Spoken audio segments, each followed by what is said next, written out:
आप अपनी बुद्धिमत्ता को आपको आगे ले जाने देते हैं तो आपकी बुद्धिमत्ता किसी चीज में विश्वास नहीं करती, वो हर चीज जानना चाहती है ना? तब आप देखेंगे कि आपके सारे विश्वास बस बिखर जाएंगे, क्योंकि आपको पता है कि आप जानते नहीं हैं, है ना?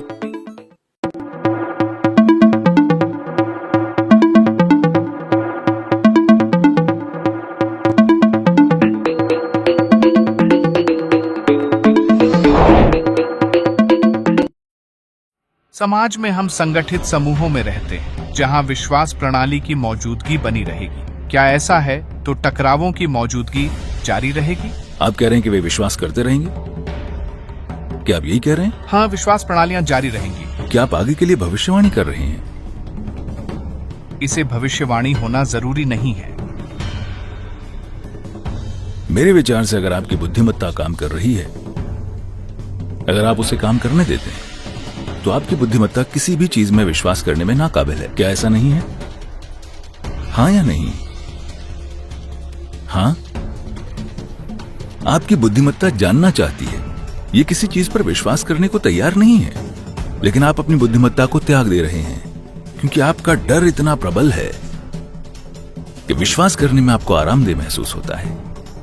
लेकिन अगर आप अपनी बुद्धिमत्ता को आपको आगे ले जाने देते हैं तो आपकी बुद्धिमत्ता किसी चीज में विश्वास नहीं करती, वो हर चीज जानना चाहती है ना? हाँ, क्या आपकी बुद्धिमत्ता की यही प्रकृति है?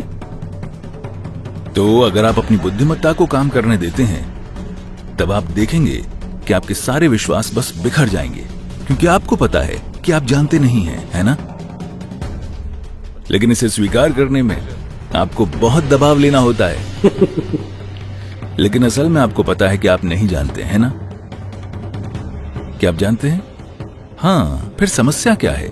आपको किसी के आगे स्वीकार नहीं करना है। क्या आप कम से कम अपने आप से स्वीकार नहीं कर सकते कि मैं नहीं जानता? अगर आप नहीं जानते तो क्या आप ये देखते हैं कि आपको अपनी बुद्धिमत्ता इस्तेमाल करनी होगी? क्या आप ये समझते हैं? देखिए, मान लीजिए कि घना अंधेरा है, आपको नहीं पता कि जमीन कैसी है। क्या आप देखते हैं कि आप अपने हर कदम में कितने सतर्क बन जाएंगे? ये ऐसा ही है, जब आप नहीं जानते तो हर चीज चमकदार बन जाती है, वो बस खोज रहा है। आपकी बुद्धिमत्ता पूरी तीव्र हो जाती है और खोजती है। जब आप मान लेते हैं मैं जानता हूं, तो हर चीज धीमी पड़ जाती है और आप अपने मूर्खतापूर्ण जीवन को जारी रखते हैं। अगर आप अपनी बुद्धि का इस्तेमाल करें तो क्या यह ठीक है? क्या आप मुझे इसकी अनुमति देंगे? क्या यह आपके लिए ठीक है कि आप अपनी बुद्धि का इस्तेमाल करें, या यह भगवान के खिलाफ है? यह ठीक है। मैं आपसे पूछ रहा हूं कि अगर आप अपना जीवन जीने के लिए अपनी बुद्धि का इस्तेमाल करते हैं तो क्या यह भगवान के खिलाफ है? अगर भगवान बुद्धि के खिलाफ होता तो उसने इसे बनाया ही नहीं होता।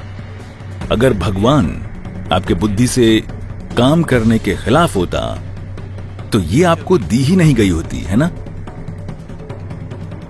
तो अगर आप अपनी बुद्धि का इस्तेमाल करते हैं तो आप देखेंगे कि आपकी बुद्धि किसी चीज पर विश्वास करने को तैयार नहीं है। ये सिर्फ आपके अंदर का डर है।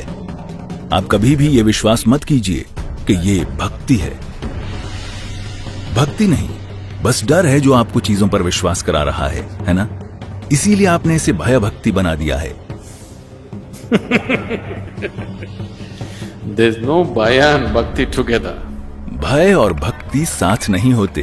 अगर भक्ति आ जाती है, माफ कीजिएगा, क्या आप जानते हैं भय भक्ति क्या है? नहीं। भय का मतलब है डर, भक्ति का मतलब निष्ठा। देखिए, अगर भक्ति आ जाती है तो आप में डर नहीं होगा। अगर डर मौजूद है तो उसका मतलब है कि भक्ति नहीं आई है। लेकिन आपने एक मिश्रण बना लिया है। आप दोनों को रखना चाहते हैं, भय भक्ति। भय भक्ति जैसा कुछ नहीं होता, बस भय, सिर्फ डर। डर और भक्ति साथ साथ नहीं हो सकते। कृपया इस पर गौर कीजिए।